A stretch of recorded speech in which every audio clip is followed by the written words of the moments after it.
Okay, everyone. I know people are still getting food, so please get food, enjoy, but I will get us started so that we have the full time for Dr. Tiskus. Welcome to Grand Rounds. I'm Mari Yamamoto. I'm one of the Grand Rounds committee members, and we're really excited to have you all here and also to have Dr. Tiskus. So I will introduce Dr. Tiskus and then let you take it away. So our talk today is honoring American Indigenous wisdom and reproductive justice. And Dr. Tiskus is a family medicine resident at the University of Washington. I know where we are, but thank you. Yeah. Jenny is a proud Little Shell Chippewa and Métis person who grew up on the beautiful Confederated Salish and Kootenai Nation in Montana. Jenny went to college and medical school at Stanford University. Jenny's professional interests include care and access for Indigenous relatives, palliative medicine, reproductive justice, addiction medicine, trauma-informed care, and participating in fat liberation in clinical spaces. Thank you so much, Dr. Tiskus. We're excited to hear from you.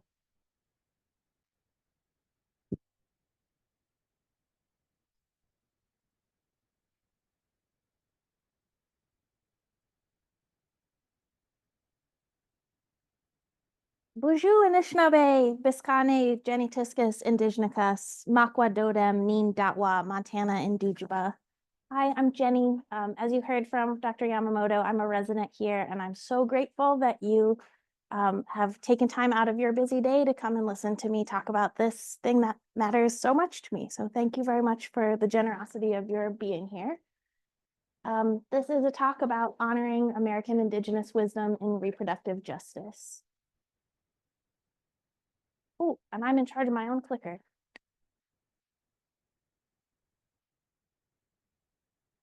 I have no professional or monetary disclosures, and I don't even eat the free sandwiches at specialty clinics.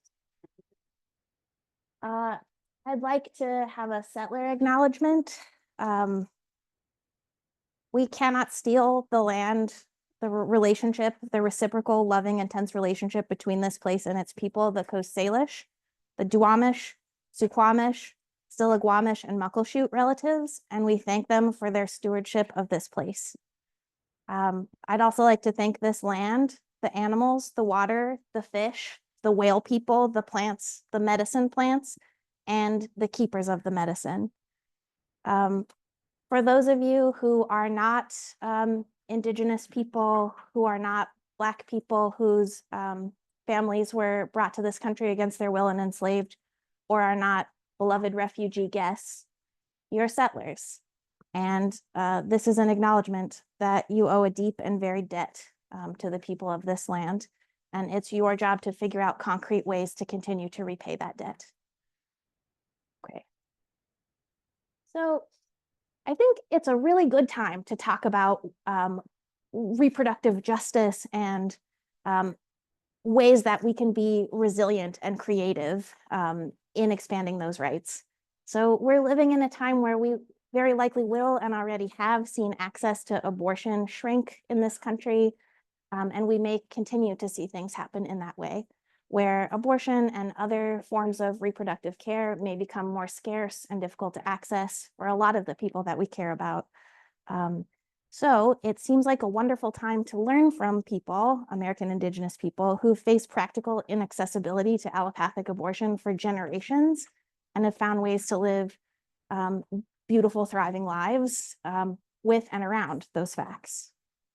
I'd also like to talk a little bit about resilience, but I think this word was kind of snatched away from us during COVID and used to mean you need to bring your own sack lunch of like hope and ability to work through hard things, even in terrible conditions. And that's not exactly what I mean. This is not a thing meant to make you do your job more in hard times. Resilience is a way to live a beautiful life in spite of outside factors, and sometimes even because of them. Okay. Oh, I might have skipped my objectives here. So I have a few objectives for this talk. I'd like to identify some historical frameworks where we're talking about like abortion rights in general, and then challenges to American Indigenous people. I'd like to recall some selected historical and contemporary leadership of American Indigenous people in these spaces, and then propose some ways that you can carry this kind of changed framework forward with you into your clinical or educational spaces.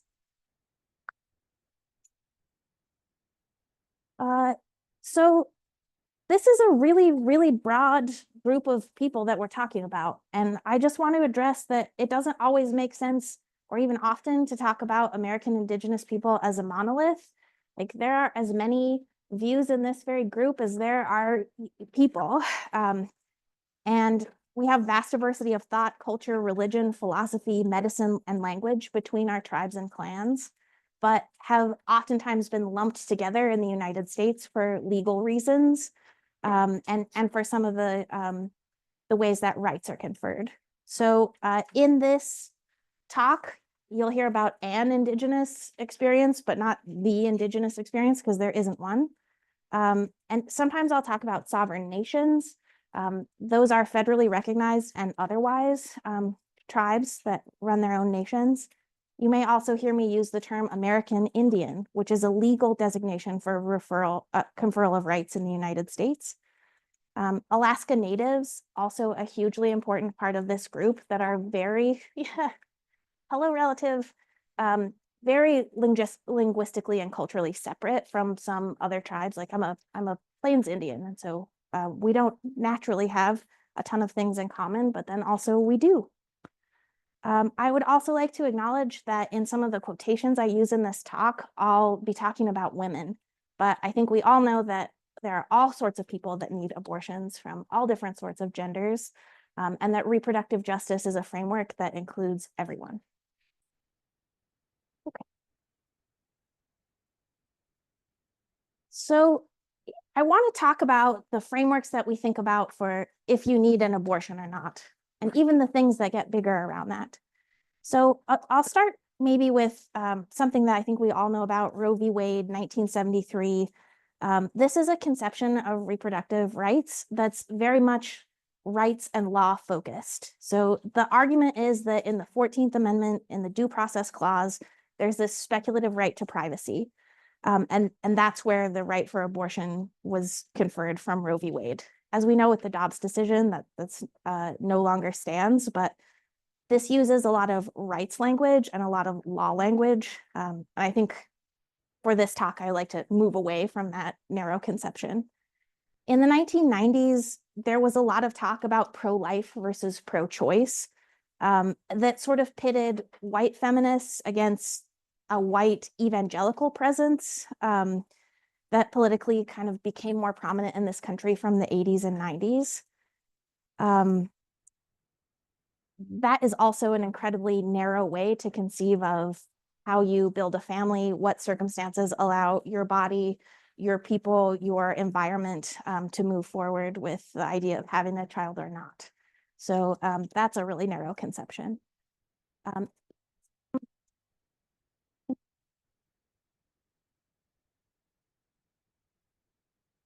Example, the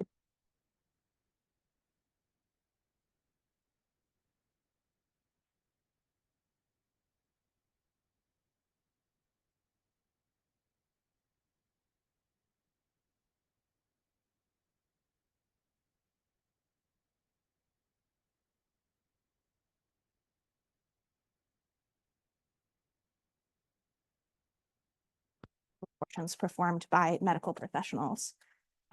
They acknowledged when they disbanded with the legalization of abortion in the country that unfortunately it was white women performing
Lunch sounds for you. Testing, testing. Okay. Back. Disconnection. Sorry about that. Thanks for the pause. Okay, is that working? Can you hear me there? So we're turning back to talking about sort of a bigger framework for what is reproductive justice, and that this was coined by Black feminists in the 90s. The Combahee River Statement is from a Black feminist collective that really started meeting together in the Black Panther era in the 70s, 60s and 70s. And they wrote, "It is difficult to separate race from class from sex oppression because in our lives, they have most often been experienced simultaneously." Sister Song, which is a reproductive justice organization that has really at the forefront of defining reproductive justice, has a goal to strengthen and amplify the collective voices of Indigenous women and people of color to expand access to reproductive justice. And they define it as,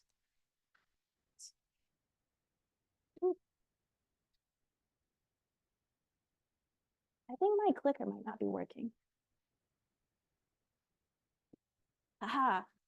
Okay. They define reproductive justice as several different things. So the right to choose, and that's the right to choose whether or not to have children, and to choose the conditions under which that you would choose to have them.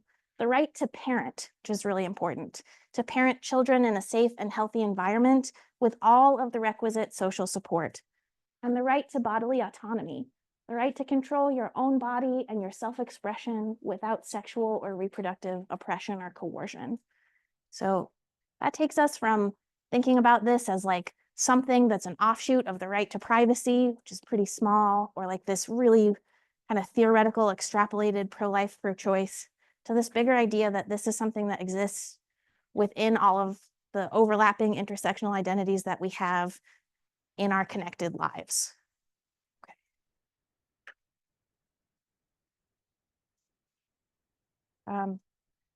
Angela Davis wrote in Reflections on Black Women's Role in the Community of Slaves that Black women have always embodied, if only in their physical manifestation, an adversary stance to white male rule and have actively resisted its inroads upon them and their communities in both dramatic and in subtle ways. There have always been Black women activists, some like Sojourner Truth, Harriet Tubman, Frances E.W. Harper, Ida B. Wells, who are well known, and thousands unknown, who have had a shared awareness of how their sexual identity combined with their racial identity to make their whole life situation and the focus of their political struggles unique. Contemporary Black feminism is the outgrowth of countless generations of personal sacrifice, militancy, and work by mothers and sisters. So thank you so much to those people for their contribution to this talk and our conception of how to think about what it means to make a family. Okay. So we've talked a little bit about expanding conceptions of reproductive needs, rights, and freedoms to and from. And this reminds me a little bit of what family medicine is. So our roots are also around this same time period. And we like to think of ourselves, there's no way that we can define someone as one organ system, or even just one person or one family. We're all part of overlapping communities and part of the same world. So I think these are family medicine and reproductive justice are things that can really work in harmony together, and that our jobs place us in a really special place to be able to work towards reproductive justice at many different levels of the lives of the people that we care for, which is very special, and I'm proud of us for that. Okay, the next part of this talk is a little bit challenging, and I'm going to talk about some traumatic subjects. And if you need a break, it's totally fine to take one. Not that you need my permission to do that in your lives as free people, but I'd like to talk about some genocidal acts against American Indigenous people to give us a sense of history, but also to give us a sense of the survival, the courageous rebellion, and the really creative thinking that has helped get around some of the most difficult situations that we know about.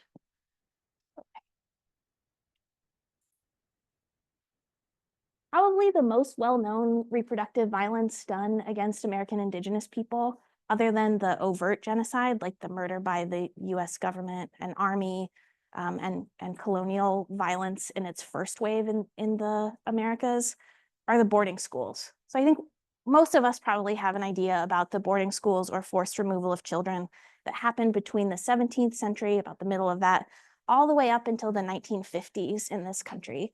And the last of the boarding schools were actually closed in the 70s.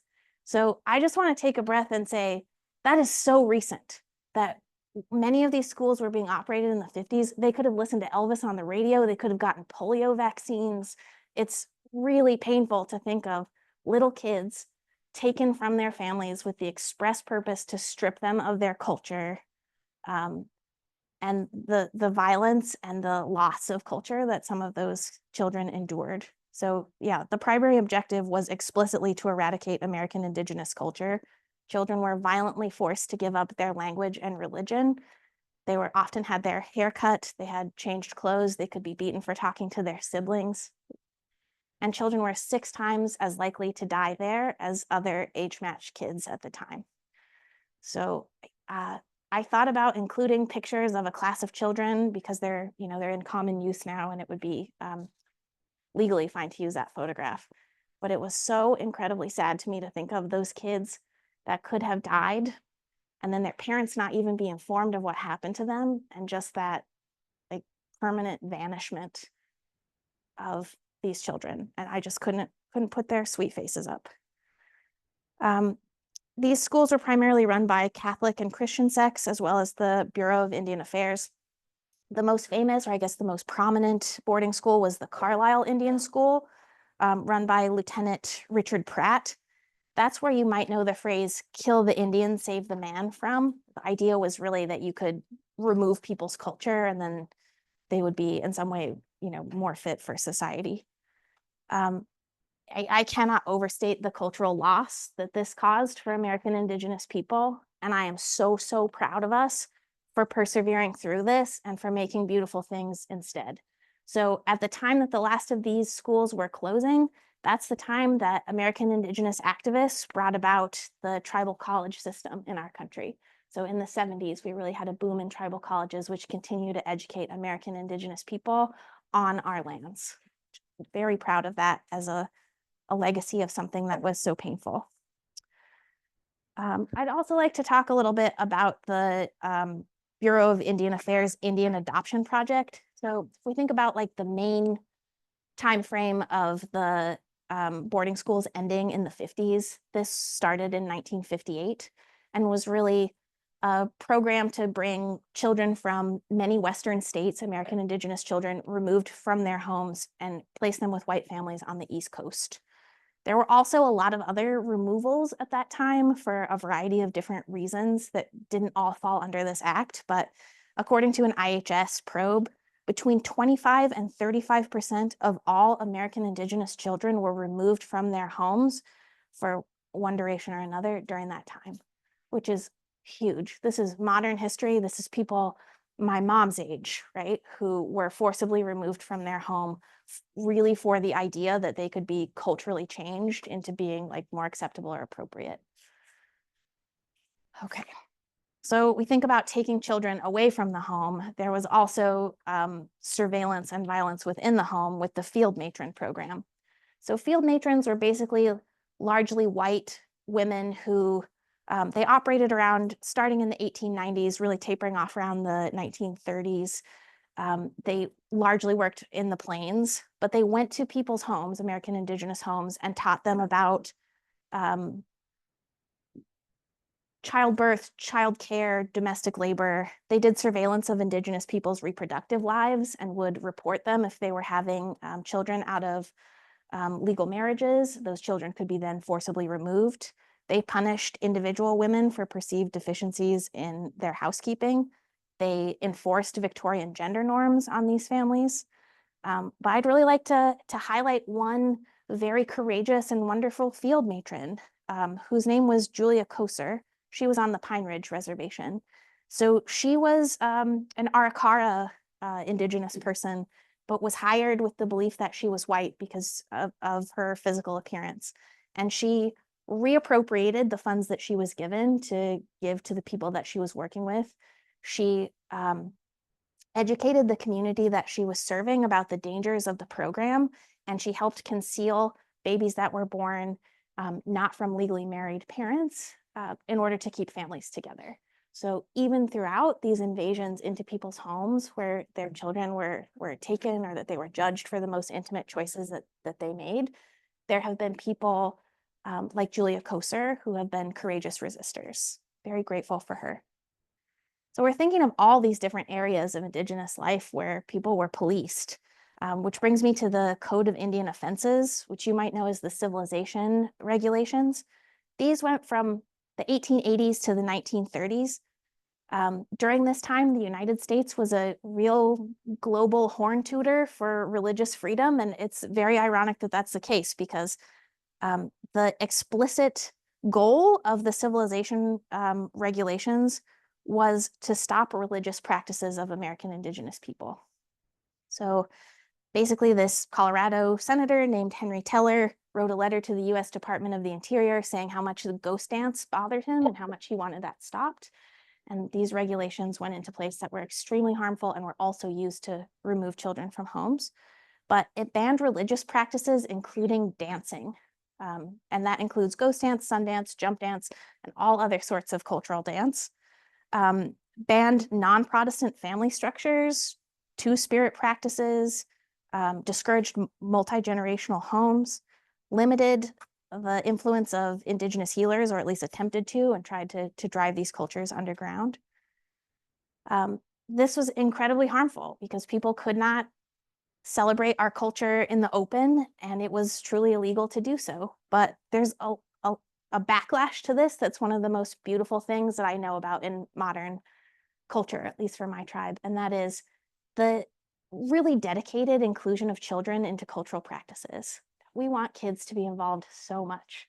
So if you're ever having a bad day and you need to be absolutely cheered from the inside out, I implore you to look up tiny tots at powwows. So this is sort of like a pan-Indigenous powwow situation where little kids from as little as they come to like 12, some in regalia, some just wearing whatever they had, they come out and they dance at the powwow.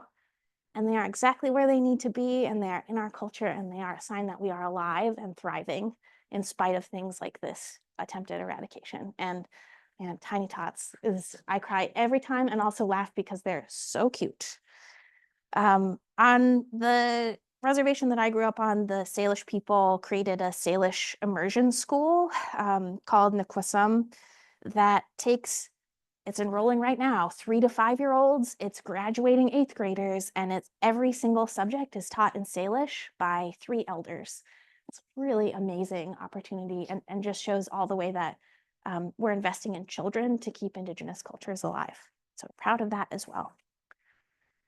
This next topic, I think, is one that absolutely every person in medicine needs to sit up and pay attention to, because this is something that we did to hurt people explicitly. And that's forced sterilization and experimental birth control methods used on American Indigenous people. So I keep bringing up how recent some of these violences are, and this one is truly stunning to me. Provera birth control was experimentally used on American Indigenous people, sometimes without their knowledge. They were told it was a vaccine, certainly without their consent, as an experimental medication. And then this 1976, so truly the Rolling Stones are around, your mom is roller skating time. There was a GAO investigation into the IHS, and they found that without consent, or in situations where they were told it was reversible, or with being told that they were receiving a totally different procedure, American Indigenous people were permanently sterilized. And the scope is so big. So they only looked at 4 out of the 12 IHS districts, and only between the years of 1973 to 1976, but there were more than 3,000 sterilizations without regular consent performed during that time in those places. And they were on people as young as 11-year-olds. And this is so recent. This is written on the bodies of people who might be sitting in front of you in clinic. And so the way that we treat people for consent, the way that we counsel about birth control is so important. And it is not a value neutral thing to talk about tubal ligation, hysterectomy, or Depo-Provera with American Indigenous people. Yeah, truly, like Rocky 1 was being filmed while this happened, and it is shocking to me that like something that recent, this is like within the lifetime of many people in this room. Okay. Finally, I'll talk a little bit about the Hyde Amendment, which I think we all know about. 1977, it meant that federal funds couldn't be used for abortion. This matters in this context really because the Indian Health Service, the treaty guaranteed health service for American Indigenous people, can't use federal funds for abortion. One study in the American Journal of Public Health found that from 1981 to 2001, there were less than 25, I don't know how less than works here, but less than 25 abortions performed in the whole of IHS for people who had exceptions to the like narrow exception rules within federal funds for abortion, which is really shocking because there were certainly more than 25 people who had needs for those services that fell into the exemption rules for things like sexual violence or threat to the life of the pregnant person. A 2002 study in Native American Women's Health and Education Resource Center found that 85% of Indian health services didn't have services and didn't refer for people who needed or wanted abortions. That is so many non-referring IHS sites. But thanks to many American Indigenous advocates, Plan B is now routinely available at Indian Health Service pharmacies. That's something that's happened in the last 10 years. And then since the 90s, there's been self-determination movement within American Indigenous communities to run our own clinics, like our tribal clinics, tribal hospitals, and health systems outside of IHS to have more self-determination. Some of that funding for those clinics might be federal, in which case Hyde Amendment still applies. No direct abortion services can happen. Some of them have funding from other sources and so can offer a broader spectrum of reproductive health care. Okay.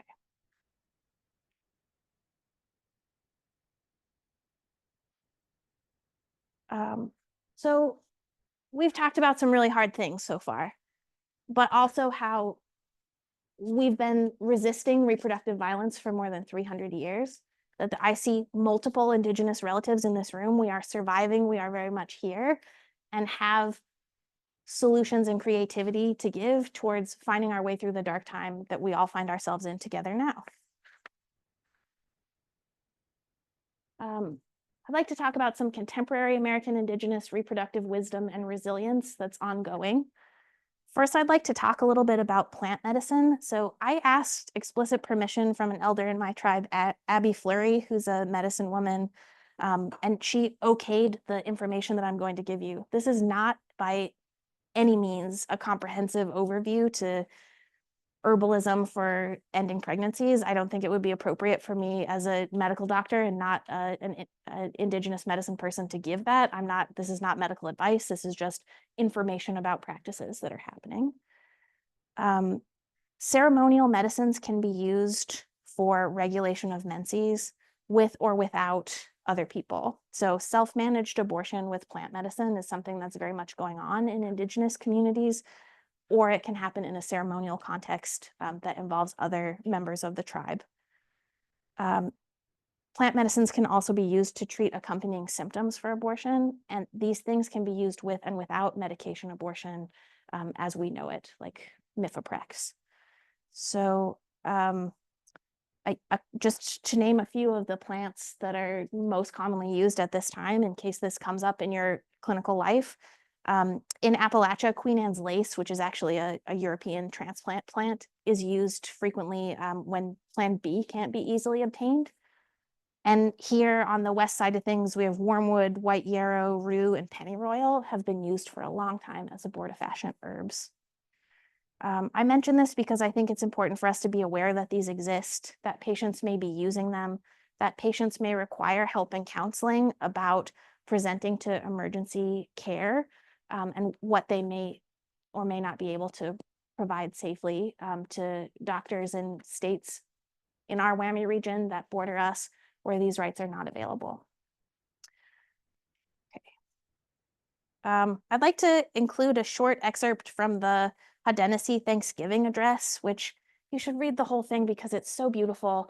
It's publicly available. They have shared it as a gift with the world. There's a transcript that's available at the Museum of the American Indian, but this is just the part about medicine plants.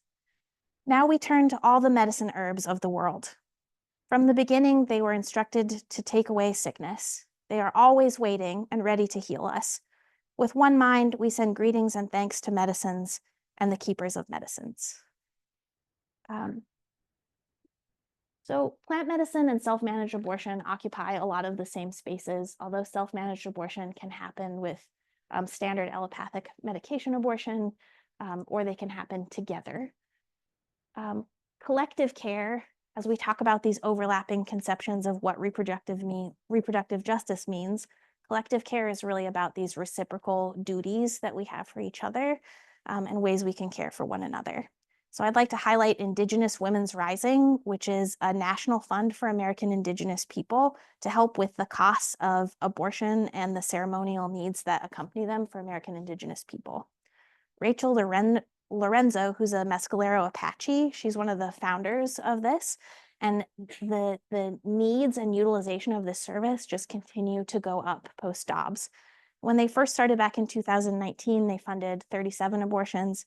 In 2022, 600, and last year, more than 1,000.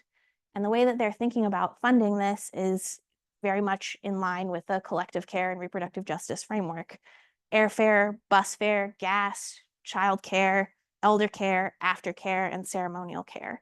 Really all of these many needs that might accompany abortion, and that's really special, and I'm very proud of them for the work that they're doing.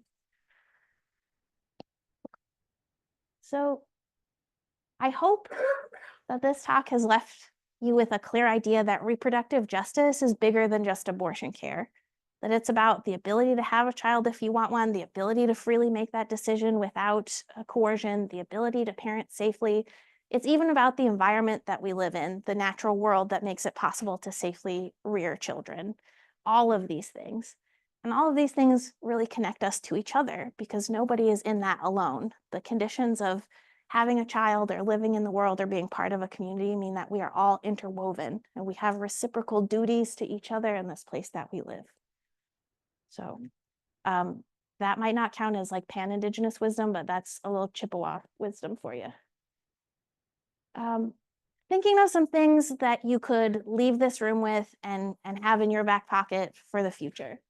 We talked concretely about being aware that plant medicine exists and that self-managed abortion might be preferred by some American Indigenous people. We also talked about, Jiminy Cricket. We're going back through time. Can I go to my maybe second to last slide? I'm messing this up.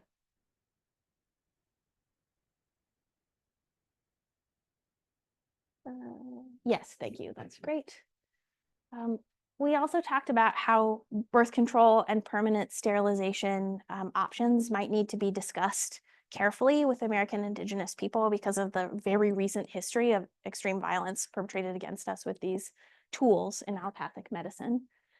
And then trauma-informed care, which is something I think we all learn as a part of being family medicine doctors, that we as human beings have trauma that we carry into the room with us when we care for patients, that the people in front of us, we don't know the trauma that's written on their body, and so we should approach them with respect, regard to their autonomy, and offer spaces for people to opt out or to not be coerced into various medical practices. But trauma-informed care is really important in care of American Indigenous people and in reproductive justice for everyone. And we don't know who sits in front of us, like what traumas they bring with them. We also might not know that they're American Indigenous. Oh, I did the same thing again. I'm sorry. I'm a rebel. Okay. Yes. We talked about the knowledge about MAB and self-managed abortion in those settings. So really what I'm hoping that you walk out of here with today is an idea that this is bigger than just abortion care. And as we're all connected and we all have duties to each other and we are poised in family medicine to be a part of reproductive justice at every level of primary care, our work is cut out for us, that we're very much needed and that there are creative solutions that are not just abortion, but all of the things around it in reproductive justice as we face reductions to rights. Thank you so much for taking some time to listen, and I would be so happy to answer questions or not.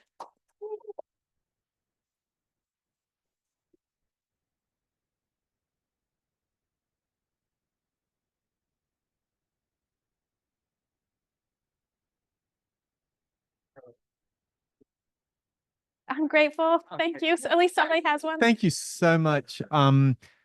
You mentioned a couple of times, and I think the phrase was ceremonial care. And could you unpack that a little bit? What does that mean in the context of the Indigenous experience, and how might that be useful to all of us in thinking about the importance of that? Thank you. That's a great question. And I really did drop that in there without explaining what it was. In part, that's a cop out on my part because it means so many different things in different contexts. But I will say, I can think of ceremonial care as medical or plant medical care that happens within the context of religious ceremony for Indigenous people. And so that could be in respect to the end of a pregnancy. That's something that happens in my tribe, certainly, and can feel very healing to have acknowledgement that a pregnancy has ended and that was a powerful experience that will be a part of the world forever, but in a different way than perhaps we had imagined. Ceremonial care can also be a part of other things that touch reproductive justice. I'm thinking about the end of people's lives, about if they have experienced intimate partner violence. There's a ceremony for that for Little Shell Chippewa. So sort of the religious ceremonies that touch on healthcare topics.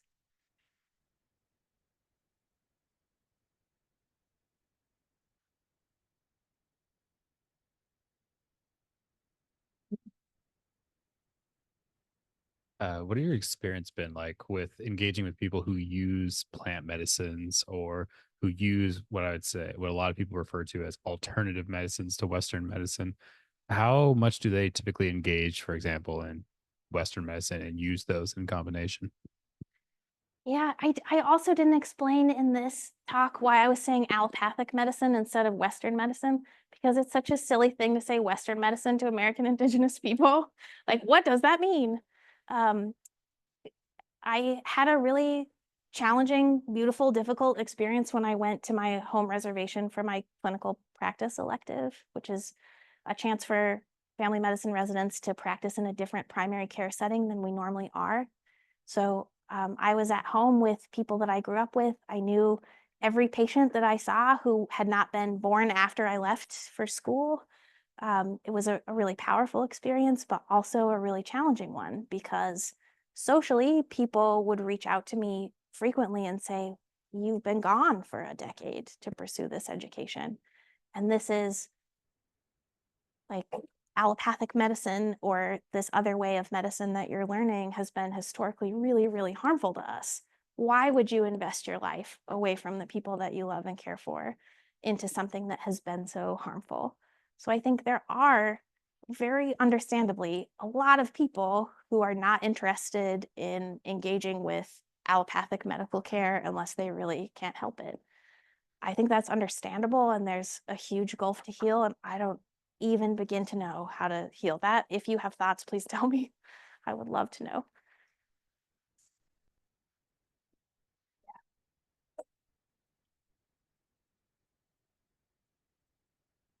Thanks so much, Dr. Tiskus, for this really, really important and beautiful, presentation on this topic. It's really such an important thing to keep our eye on the ball of these things. I don't think you and I have had a chance to talk about it, but right after college, I was hired to work with a tribal community in Venezuela that had been contacted just a decade before. And the destruction is ongoing and current. And, there aren't many, socialized or untouched. I take that back. Sorry, unsocialized, crazy. Like colonially overwhelmed communities left in the Americas, but they were that was amazing to see how that's active, ongoing, splitting families up, the communal longhouses being turned into nuclear family huts around the village. It was really shocking and upsetting to see. And so unfortunately, it's really ongoing. The question that I heard you talking about, and I'm really part of that experience was the white guy there doing work to document the cultural practices because they were changing so fast to create a kind of resource for that community for the future, because of the changes. That was the idea of that project. But it also translates to the work we do with tribal communities, but also other historically underserved, currently underserved communities, where because of structural racist practices, we have very few members of those communities who have gotten the benefit of getting to where we are in our training. And so working as I did in West Philadelphia with a very poor African-American community, providing abortion care, providing obstetric care, contraception care to the same people, depending on where they were, in their life, in their reproductive journey. You had mentioned that right at the beginning, I think it's the Alice Project, was that it? In Chicago, Jane, Oh, sorry. the Jane Collective, Jane. yeah. That's there. It sounded like there was a critique of it being white women serving African American, I think mostly community. And I'm just curious about like how, I mean, many of us, family medicine in general, there was an initial mission to address some of these issues, and we are in a process of addressing them. But at this point, it's mostly, people who have come from communities that have benefited from oppression, from exploitation, and who are now trying to serve that community. And I just wonder, from your perspective as a tribal member, how should I, and others think about that relationship? It's a big question, and I wish that I had any kind of a usable answer for it. I think it is only right, it is only just, it is only understandable in light of all the things that we talked about today, that it could take like a geological timescale to heal the harms that have been done and to build and create trust. I love that there's an American Indigenous medical school now. That's a really wonderful thing. I feel so proud of University of Washington Family Medicine for nurturing Indigenous people throughout the WWAMI area, because it's really important to be pretty close to your folks during this training, and really a painful thing to be far away. I think we should really think about it in our next contract negotiation if we offer fertility benefits for residents, because when you're away from your whole, collective community, it's really hard to child rear. And so the few people we do have who, Indigenous doctors here, which are, I mean, I see several in this audience, which is very gratifying and beautiful. And I have such great gratitude for not being an only here. But when we do get people here to help us continue to have families and not have this be like the generation of doctors who doesn't have kids. I don't have a full answer to your question, but I think it's not easy. And like, please be brave and don't turn away from situations where you're just trying to help and you're coming in good faith and people seem angry and hurt, because I think we just have to like inhabit that struggle for a long time. That's actually an ongoing, that's that trying to work on that with all of the diverse traumatized communities that we are, I think, leading in this institution. That doesn't mean that we're very far, but the bar is low. But that's a really helpful comment. And thank you for it. I think we have a question from online, so maybe let. Hi, Dr. Tiskus. Hi, Jenny. This is Kan. I so appreciated your wisdom and thoughts on this very complicated topic and sharing with us, yeah, your experience. I think I can also share some of the sentiments that was relayed through the talk, as someone who come from a community that does have complicated relationship with the US and through like oppressions and other means. I am curious about the relationship between the High Amendments and Indigenous women access to abortion care. I think it's maybe a nuanced discussion, but given that reservations may receive funding from, the U.S. government, how does that work out in terms of their access if they choose to pursue abortion through allopathic medicine? Thank you. Yeah, thank you for that question. And, shout out too to the global Indigenous relatives. It's abortion access is a really complicated thing, as we know, and American Indigenous people live all over the place, not only on reservations, but in urban settings. And the way that care is put together in those places is pretty complex. But many reservations were purposefully placed in economically isolated areas in order to contain, control, and perform violence against American Indigenous people. So in some of those situations, the only game in town for healthcare is federally funded and might be Indian Health Service. And it's also worth noting that, these are treaty guaranteed rights to comprehensive healthcare, and the Indian Health Service, I think, is moving towards more expansive care, but is not as well funded as other forms of healthcare for people. And right now in this country, the average life expectancy of an American Indigenous person is 65. So we need to be doing better, really, with access to healthcare in general and all of the social determinants of health that we impose upon people. But so if you're principally getting your healthcare at Indian Health Service or through a federally funded tribal health center, or your primary insurance is through Indian Health Service, which oftentimes people will use kind of a Franken-Camel of Medicaid and or Medicare, sometimes even like a private pay insurance to make a full coverage picture with Indian Health Service. But if your primary source is through federal funding, then you can't access abortion in that way. And so if you're living in a remote area and you're economically disadvantaged, as you have been designed to be, the thought of taking a 5-hour drive, like it is from my home reservation, over a mountain pass in a car that you might or might not have, like taking time off from work, childcare, elder care, not being paid while you're getting an abortion, like all of those things, those are big magnifiers of barriers to care that probably aren't as present in urban settings where there is more access to care. Although we do know that like pregnancy outcomes for American Indigenous people and Black people as well are actually worse in high density urban settings than rural ones. So it's a complicated picture. I don't know if that helps at all, Con, but I took a stab. Thank you.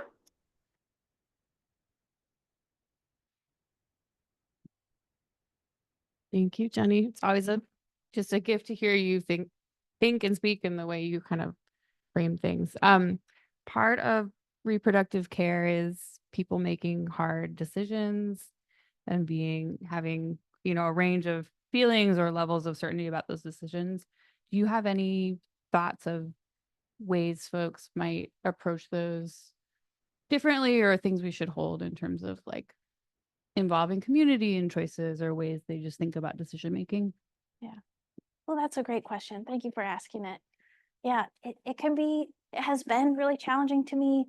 In my life before being a family medicine resident, I was a medical assistant at Planned Parenthood, speaking of, white feminist organizations. And it was challenging to see these situations where people, they felt coerced by the situations in which they found themselves, like would really love to parent but didn't have money right now, or were in a violent relationship, or any number of reasons, and then would end pregnancies.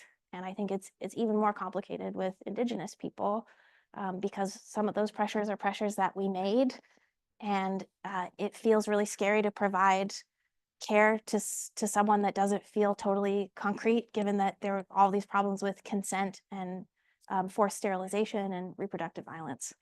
I don't have a perfect answer to that either, other than you can trust people when they tell you what they want, I think. Yeah. And it can hurt afterwards and forever and still be the choice that we make, or be celebrated or neutral or any of the feelings. Okay. Well, thank you all so much for coming to this. And thank you so much for providing food and welcoming me here, Department of Family Medicine. I'm really grateful.